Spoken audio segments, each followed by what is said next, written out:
My Rape Stories, October 3rd, 2018. I do believe I made a video a while back about being sexually assaulted when I was 9 years old in a gang clubhouse. The workers' comp lawyer even used that against me in my workers' comp claim. So I might make an update to that story in another video. In this video, I want to talk about the girl I rescued from a rape. Because the why I didn't report and the MeToo hashtags on Twitter has given me some flashbacks on this rape. I just couldn't comprehend why this girl did not think that her husband would believe her that she was raped. Here's how the story goes. It was when I was living in California back in 1978. I was coming home from a bar along a dark highway in the middle of nowhere, it seemed like. This gorgeous blonde girl comes running down the middle of the road screaming rape. A man was chasing her. It was dark outside. I really couldn't describe him, but he was about 260 pounds. She was about 90 pounds soaking wet. She first came running towards a van that was full of drunk dudes. I remember the guy yelling out the window, "Come over here, baby, we'll save you." I seen the horror on her face as she looked at the man in the van. It was as if she was jumping out of the frying pan and into the fire. Then she started running towards my car. I reached over and unlocked the door so she can get in. She jumped in my car, and I seen the man that was chasing her run the other way. She told me that the man had raped her or tried to rape her, so I told her I'd give her a ride home. She was afraid of going home. She didn't think her husband would believe her. I had to convince her that her husband would believe her to give her a ride home. She said she didn't think her husband would believe her because when the man asked for sex, she was so afraid of his size and the situation. You know, she was walking down a dark road by herself, and the guy was twice her size, right? So she said yes to sex. She said yes to sex because she was afraid of what would happen if she said no. She knew she could get beat down and dragged into the bushes and killed without anybody noticing. She thought she could say yes to sex until she could look for an escape. She thought she was preserving her life for a few more minutes by saying yes. She was right. It worked. She got her chance to escape when she came to the main highway where cars were going by, and she ran up to stop cars. Now, it's unclear to me if she was actually raped and thought that he was going to let her go, and then the man just wanted to take her home to a slave dungeon or something after he raped her, or if she escaped before the rape. She was afraid to tell me, and I was a complete stranger, that she just, that just stopped off the street. I wasn't even from the same state. I was from Michigan. I convinced her that her husband would believe her story by telling her a little bit about myself. When I was younger, I suffered from so much anxiety that I would just pass out sometimes.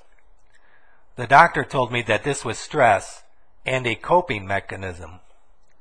When your body can't handle any more stress, it just shuts down. I told her what she did was a coping mechanism. She was like a deer in headlights. She was so afraid that she just froze. She said yes out of fear of what might happen if she said no. The Me Too and the why I didn't report tweets brought flashbacks because I started feeling guilty. After I convinced her that her husband would believe her, I gave her a ride home.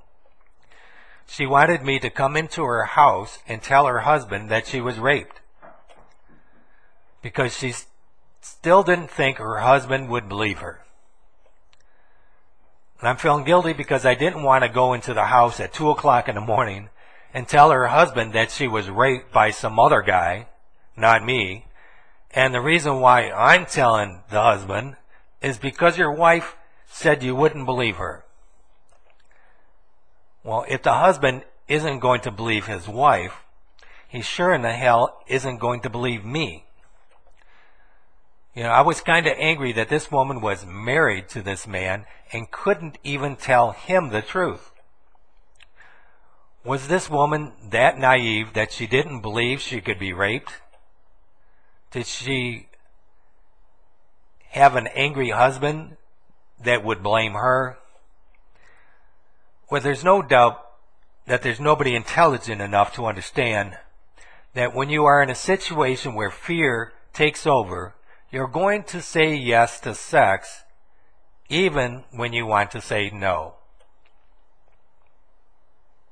Because there's nobody watching this video that is going to believe this girl either. Except for maybe for a few FBI agents that worked on the rape, torture, shipping container murder case that was on 20/20 or 48 hours.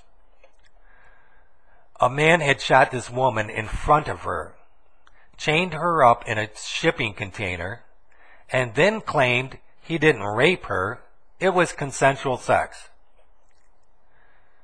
He was not able to comprehend that in this situation, that a woman had no other choice but to say yes to have sex or be shot dead like her husband. These women have went through a lot of trauma. They know they could be killed during sex. So many of them just say yes to sex out of fear of what might happen if they say no. Because they've seen women beaten and murdered for saying no. This one girl I knew was considered a whore because she never said no to sex after seeing her girlfriend gang raped and vaginally raped with a pipe by a gang of bikers. They tore her insides out with a pipe, and after seeing that, she never said no to a man who asked for sex. These biker gangs know that they can torture women in front of other women to turn them into prostitutes and sluts. One girl told me that they murdered another girl inside a car. They shot her and shoved her naked body out the door.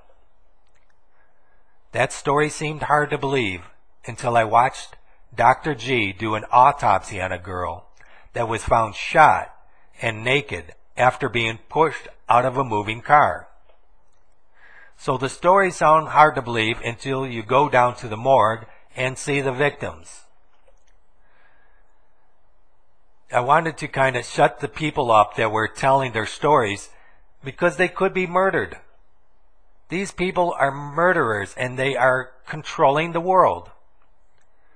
That's why there needs to be change. Nuclear war, I don't know. These women are not having consensual sex. They are afraid of being brutally raped and murdered. And they've seen the mind games that these gangs and religious groups use to force these women into having sex with them. This is why there is 60 million abortions in the United States. They are destroying all the evidence of these rapes. Many of these abortions are from girls who were too young to even give consent to having sex. These people are pedophiles. The only way to stop pedophiles is to make abortion illegal. That's when you'll find 10-year-old girls that are pregnant, and you'll find who impregnated them with the DNA test. These people do not want to be caught, and that's why they legalized abortion. They destroy the fetuses before anyone can find out who the fathers are. Dr. Blasey Ford was hijacked by these gang members to push their agenda and keep abortion legal. She thought she was fighting for justice, but they are just using her like a pawn. And they were all using these other women like pawns because when they said they wouldn't report rape, they showed the rapists who their next victims would be. I even made a joke about selling some t-shirts that said, begin quote, "I don't report rape, rape me," end quote. Because these girls were giving people the message that they are easy targets that will not report rape because of fear. If they don't report rape because of fear, they are not giving consensual sex. They're not giving consent to sex. They are saying yes to sex out of fear. I have a lot of stories of what they do to people to trick people into working as prostitutes, porn stars, and strippers. One guy said it was real easy to turn a religious girl into a hooker. He simply takes them down to the morgue and shows them the dead bodies of all the other young girls who didn't want to be hookers. I knew a guy who worked in a morgue, and he said they are bringing in the bodies of young, beautiful women every day. Women who are murdered because they will not have sex with gang members and the elites, or who will not do pornography or work in strip clubs, etc. This is why pornography and strip clubs need to be shut down. This is why the women are saying, nobody will believe us if we tell you, because it's so unbelievable that what they do to these women to shut them up and keep them from reporting rape. One girl tweeted that she didn't say anything because she was being fingered and there was other people in the room. Well, that happened to me one time. They brought this girl in the room and the guy fingered her in front of me and she didn't say a word. She had all of her clothes on, but he had his hand down her pants and you could tell what he was doing. I didn't say anything either because she wasn't saying anything. And what are you supposed to say?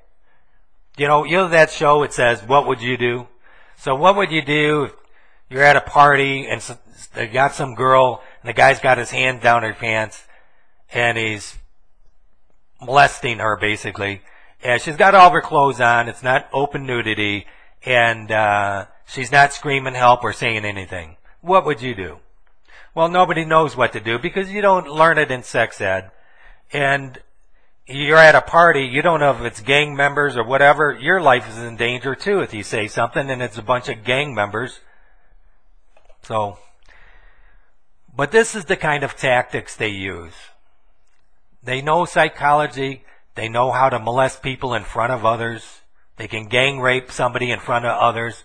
You know, if you went to a biker party with 500 bikers and they're raping some girl, are you going to go to the cops? They'll probably kill you. I mean, if you've seen what they did to that girl, what are they going to do to you?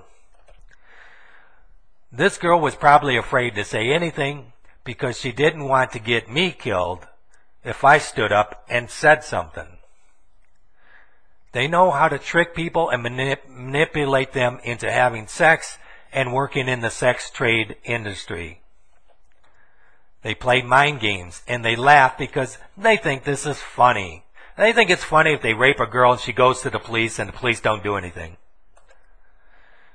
Not too funny when their daughter or mother is being anally raped by a gang of bikers. They don't mind doing it to young women who they're not related to. Now back to the story. I didn't want to go inside this woman's house at 2 o'clock in the morning. And so I told her to bring her husband out to the car. He came out to the car and I just told him what I seen. I didn't tell him she was raped. I said, I said a man was chasing your wife down the street and she was screaming rape, and I opened my door to save her. The husband just stood mute. The girl asked me again if I was going to come into the house to talk to her husband. I guess I'm feeling guilty because there's probably more I could have said. And I really wanted to find out why she thought her husband wouldn't believe her. But all these other tweets on Twitter, and not any of these women will answer my question of why they believe no one will believe them. And who told them nobody would believe them? The rapist? It's like the rapist tells them nobody will believe them, and they believe the rapist. I just don't get it. I don't think I told him about the van, but I have no doubt that if she got in the van, her husband would have never seen her again. And I didn't think about it at the time. Later I realized, I should have told him that part. So I just asked her if she wanted to contact the police, and she said no. So I looked at her husband, and he nodded yes, and so I left. I still have quite a few rape stories, but I don't want to make this video too long, so maybe some other time. But the bottom line is, premarital sex has to become illegal. Pornography has to become illegal, because it's impossible to get consent from women. Even if they say yes to pornography, or working at a strip club, or working at as a hooker, or yes to sex, they might be saying it out of fear because of past trauma. If a woman had seen other women being beaten, murdered, because they said no, then the women will say yes every time out of fear. This is why the Bible has the law of fornication. People who have premarital sex are fornicators. Now, the law of fornication applies to men. It doesn't apply to women. You get all these women, well, I don't want to be labeled a fornicator. If women can't give consent to having sex, then they're not considered fornicators because they can't give consent. There are people on Twitter that is taking everything I say and twisting it around. They are trying to say if everybody has open sex with everybody, then the world will be a better place. So they're kind of going opposite of what religion says. Well, it will not. Because when families are broken up with stepsister and stepbrother, there is incest and rape. In the Bible, the people told Jesus, begin quote, "We are not born of fornication," end quote. In the United States, there are few people that will be able to say when Jesus returns, begin quote, "We are not born of fornication." Because abortion, pornography, atheism, people who refuse to obey God's laws of fornication. Every one of those rape stories on Twitter are because of fornication. The children being raped and molested by their stepsisters and brothers at 4 and 5 years old is because of fornication. If you had premarital sex, you cannot say that you never raped a woman. How do you know she didn't only say yes because of fear of what might happen if she said no? When the girl told me her and her girlfriend had been gang raped by bikers, and they shoved a pipe up her girlfriend's vagina and ripped her insides out, and now she never says no to sex. Other people might fuck her, but I would never have sex with her without it being considered unconsensual sex or rape, because she is not capable of saying no. She did not have the ability to say no. Legalized abortion is what's making the rape culture and letting pedophiles get away with raping children by forcing those children to have an abortion before anyone discovers the evidence. That's why abortion is, that's what abortion is. It's the destruction of evidence of rape and pedophilia. I think every politician, policeman, and FBI agent and military leader knows this. This girl was attacked by a man that jumped out of the bushes. She didn't know him. These are generally the cases that the police prosecute. But women who have been raped by someone they love causes even more trauma. A 15-year-old girl came from a strict family. Her father told her she could not date until her 16th birthday. For a year, she happily waited to go on a date with the boy she liked. On her 16th birthday, her first date, the boy she loved, she was raped. That was her first and last date. That was in 1968. The trauma had completely destroyed her life.